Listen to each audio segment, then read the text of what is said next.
This is a story about friendship and faith. And it all started in a place they all learned to love and respect.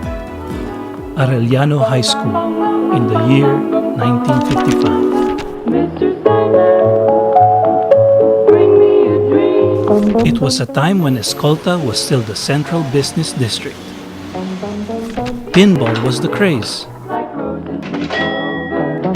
Girls swooned over Rock Hudson, and the boys over Audrey Hepburn. It was a time when Manila was rebuilding itself, and the young minds of class 1955 were building their dreams. This was a time when they were still seen as a bunch of crazies and loonies, making their presence felt in the library, literally, with a bang, or fooling around with the indescribable scent of the Cantaritas plant that sometimes made their teachers act like wardens, transforming their classrooms into jail cells. But they enjoyed it anyway. Perhaps their teachers must have understood teenage mischief and smiled slightly. With their few centavos, the young dreamers of 55 would content themselves with machacao, a 2-day-old bread that was as hard as stone, and push it down their throats with the help of a bottle of Cosmos. The strong spirit of this class dominated most sports competition, bringing honor and glory to the school. Academically, they excelled as well, guided by their venerable school principal, Sixto Palaypay, and capable homeroom teachers who nurtured a culture of discipline and hard work. Yet, amid these accolades, some members of Class 55 faced challenges of poverty and family relationships. However, because of their steadfast determination, they were able to conquer these challenges and more, even the obstacle of a young, unrequited love. If you're young at heart. The class of 55 established new records. They were on fire. They were hungry for glory. Indeed, the class of 55 is the best among the best, the brightest among the brightest, surpassing even those that came from the Ivy League.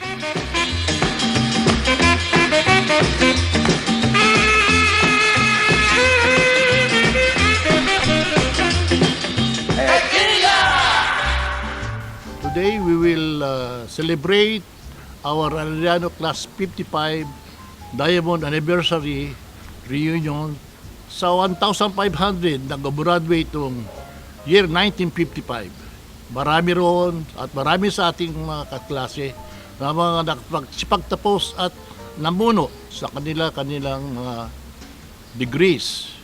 Sa ngayon, meron tayong 4 na mga alumni na umattend dito sa reunion nito at sila ay makukonsider natin champion.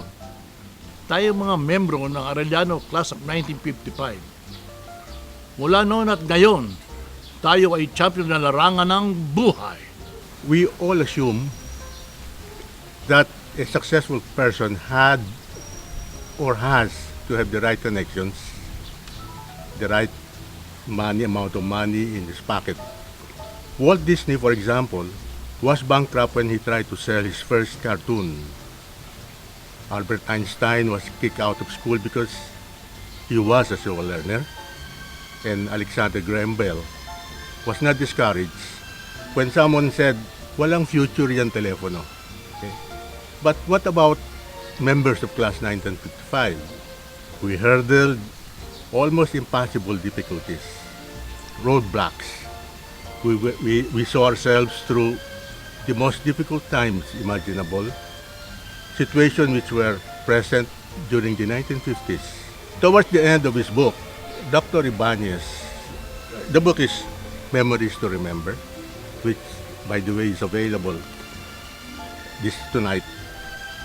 He was asked to list down 10 members, outstanding members of Class 1955. before doing that, he wrote, sana I could revise the Arabic numeral system para lahat tayo number one. Pero sabi natin mga Pilipino nga, kasabihan lang, meron sa atin lamang ng isang paligo. Pero dito, hindi isang paligo ang lamang natin, isang punas lang. Ito yung sinasabi ni Rene Havate na outstanding at mga champions, the true champions. Starting with the late Cancio Garcia, Associate Justice of the Supreme Court. Rodolfo Ibañez, of course, Rodolfo de Guzman Ibañez, Doctor, MD, PhD. He is honorary MD. Ang MD, ibig sabihin pala noon MD, PhD, mukhang doktor, PhD, pero hindi. He wrote 3 books, which are all winners of the Cardinal Santos Memorial Award. No? Ito yung Memories to Remember. Ito yung libro tungkol sa ating mga class 1955. After this, A Love That Never Says Goodbye. And lately, yung Road to Emmaus. Meron siyang librong ilo-launch. I think there will be soft launch tonight, titled Letters to Pope Francis. Unfortunately, hindi na siya pwedeng manalo kasi Hall of Famer na siya. Three-time winner. So, going back, continuing with our champions, there was Conrado Vasquez Jr., the Associate Justice or former Associate Justice of the Court of Appeals. Then there is Jaime Wailadao, a very successful businessman who is the perennial president of our association. Next comes Augusto Villanueva or Gus Villanueva, who is now editor-in-chief of a leading tabloid. He is a sports writer par excellence. Percival Salazar, a lawyer and a BR Assistant Commissioner. He is author of several humorous books. Mariano Emendieta, judge, government official. He used to be a commissioner of the Professional Regulations Commission. Raimundo Pilar, engineering director and consultant who worked with Mr. Ibanez at Unilab. A military man, Alfredo T. Fragante. And the rose among the thorns, Dolores Legazpi Lim, a chemical engineer and a very successful business executive. Next, yours truly, Ruben E. Reyes, a marketing and advertising executive. Marketing siguro dahil mahilig ako mamalengke. Okay. Now, mas talagang lamang sa paliligo itong sumusunod, ano? Kasi ang tinatawag na mga global achievers. To those of you who are familiar with, I think all of us are familiar with the Incredible Hulk of Marvel Comics. The creator, or one of the creators, is Rodolfo D. Nebres, Arellano High School, 1955.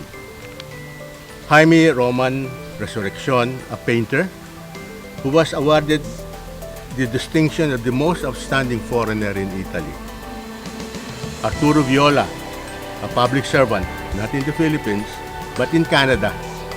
He is the only Filipino-Canadian to occupy the highest elective municipal office in Ontario, Canada. We have gone beyond our hungry years.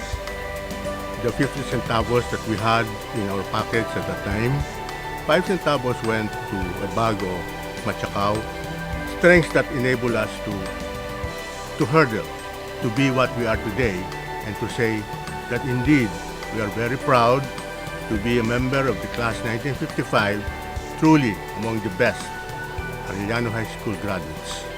We hope that years from now, even today or tomorrow, you will understand why we are very proud to shout loudly, we are members of Arellano High School class 1955.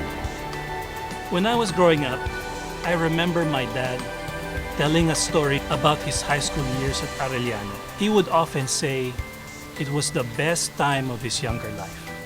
This is where he developed lifelong friendships, true and sincere friendships that even today we see in this trying time. Our dad had the best teachers. Not only did he learn the 3 R's, but more importantly, he learned good manners and right conduct. That is why we are what we are today, because he taught us the values he learned at Arellano High School. And so we, his children, are the children of Arellano High School, class of 55.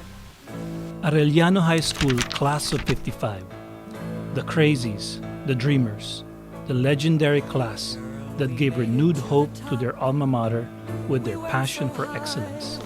Today, they are now beyond their hungry years and have carved their own humble place in Arellano's history, helped create change in our country, and made their mark in the hearts of the people who hold them dear. This is their story. This is their legacy. We shared our daydreams one by one. Making plans was so much fun. We set our goals and reached the highest star. Things that we were after. I miss the hungry years.